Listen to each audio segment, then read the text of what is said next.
예, 시청자 여러분 안녕하십니까? 오늘이 12월 20일입니다.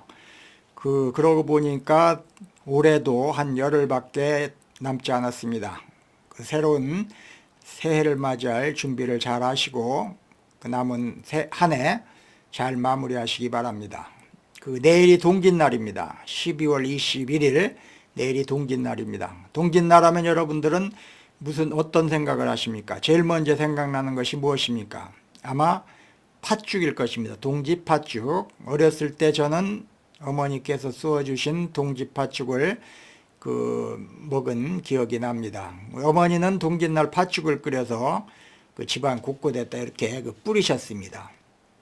애군을 때운다라고 하시면서 집안 곳곳에다 뿌렸던 그런 생각이 납니다. 동짓날은 동지, 곧 겨울이 가장 깊은 날을 의미하며 태양이 가장 낮게 뜨고 밤이 가장 긴 날로 알려져 있습니다. 이날은 옛 중국과 한국에서 한 해의 전환점으로 간주되었으며 전통적으로 새로운 해가 시작되는 날로 여겨졌던 것입니다. 동짓날과 관련된 여러 고사는 우리의 삶과 자연의 순환에 대한 통찰을 담고 있습니다. 그 중에서 대표적인 고사는 중국 주나라의 9일 환양에서 유래된 동지의 철학입니다. 주나라에서는 동지가 지나고 9번째 날이 되면 양기가 회복되기 시작한다고 믿었는데 이것은 자연의 회복과 새로운 시작을 상징했습니다. 우리나라에서는 동짓날을 작은 설이라고 불렀습니다. 그래서 팥죽을 끓여 귀신을 물리치고 새해를 맞이하는 풍습이 전해 내려오고 있습니다. 팥죽의 의미는 팥죽의 붉은색은 애군과 질병을 막는 상징으로 여겼으며 팥죽을 나눠 먹으며 가족의 건강과 평안을 기원하는 공동체 의식이 형성되었습니다. 그러한 의식이 지금까지도 남아있는 것입니다. 이러한 전통은 단순히 음식을 나누는 행위를 넘어 한 해를 돌아보고 새로운 시작을 준비하는 마음의 의식을 뜻하는 것입니다. 동짓날이 갖는 이러한 의미는 오늘날 현대인에게도 시사하는 바가 큽니다. 현대사에서는 끊임없는 변화와 경쟁 속에서 살아가고 있으며 때로는 한 해가 시작되고 끝나는 순간조차 충분히 되새기지 못한 채 흘러보내는 경우가 많습니다. 그러나 동짓날의 본질은 가장 어두운 순간에도 빛이 찾아오기 시작한다는 자연의 순환을 깨닫는 데 있습니다. 겨울의 한가운데서 봄을 예감하고 준비하듯 우리의 삶의 어두운 시간에도 희망과 변화의 시작이 숨어 있다는 메시지를 전해줍니다. 특히 동짓날이 강조하는 새로운 시작의 철학은 개인과 사회 모두에게 중요한 깨달음을 제공하는 것입니다.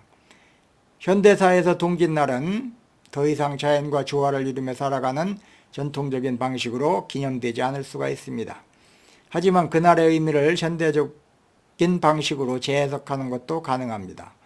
예를 들어 한 해를 돌아보고 자신을 성찰하는 시간을 갖거나 새로운 목표를 설정하며 내면의 양기를 회복하는 계기로 삼을 수가 있습니다. 더 나아가서 공동체와 연대감을 다시금 일깨우는 날로 활용할 수도 있습니다. 가족이나 친구와 함께 따뜻한 음식을 나누며 서로의 존재를 확인하고 감사하는 조그만 의식을 갖는다면 현대판 동짓날의 새로운 풍습이 될 수 있을 것입니다. 동짓날은 단순한 절기가 아닌 것입니다. 이것은 인간과 자연, 시간과 순환의 본질을 이해하고 가장 긴 밤 속에서 새로운 빛을 준비하는 삶의 지혜를 전해주는 것입니다. 우리가 바쁘게 살아가는 현대사에서 잠시 멈추어 자신과 주변을 돌아보는 시간을 갖는다면 동짓날은 단순히 옛 전통이 아닌 오늘날에도 여전히 생동하는 가치를 가진 날이 될 것입니다. 동짓날이 주는 이 깊은 메시지를 기억하고 우리 모두 어둠 속에서도 봄의 시작을 준비하는 삶을 살아가야겠습니다. 연말입니다. 연말은 동짓날과 닮아 있습니다. 가장 어두운 밤이 지나면 새벽이 오듯 한 해의 끝은 새로운 시작을 품고 있습니다. 동짓날이 겨울의 중심에서 희망을 품은 날이라고 한다면 연말은 지난 시간을 되돌아보고 다가올 새해를 준비하는 순간입니다. 올해가 아무리 개인적 또는 정치적으로 어려웠다고 하더라도 동지처럼 희망의 빛은 어김없이 찾아올 것입니다. 이제 지나온 시간에 감사하며 새해를 맞을 준비를 해야 할 시간인 것입니다. 긴 밤 뒤엔 반드시 찬란한 아침이 오는 법입니다. 예, 내일 동짓날 팥죽 한 그릇 잘 먹으며 동지가 갖는 의미를 되새겨보는 시간이 되었으면 좋겠습니다. 오늘 칼럼은 동짓날이 전하는 삶의 지혜라고 하는 제목으로 말씀드렸습니다. 예, 시청해 주셔서 감사합니다.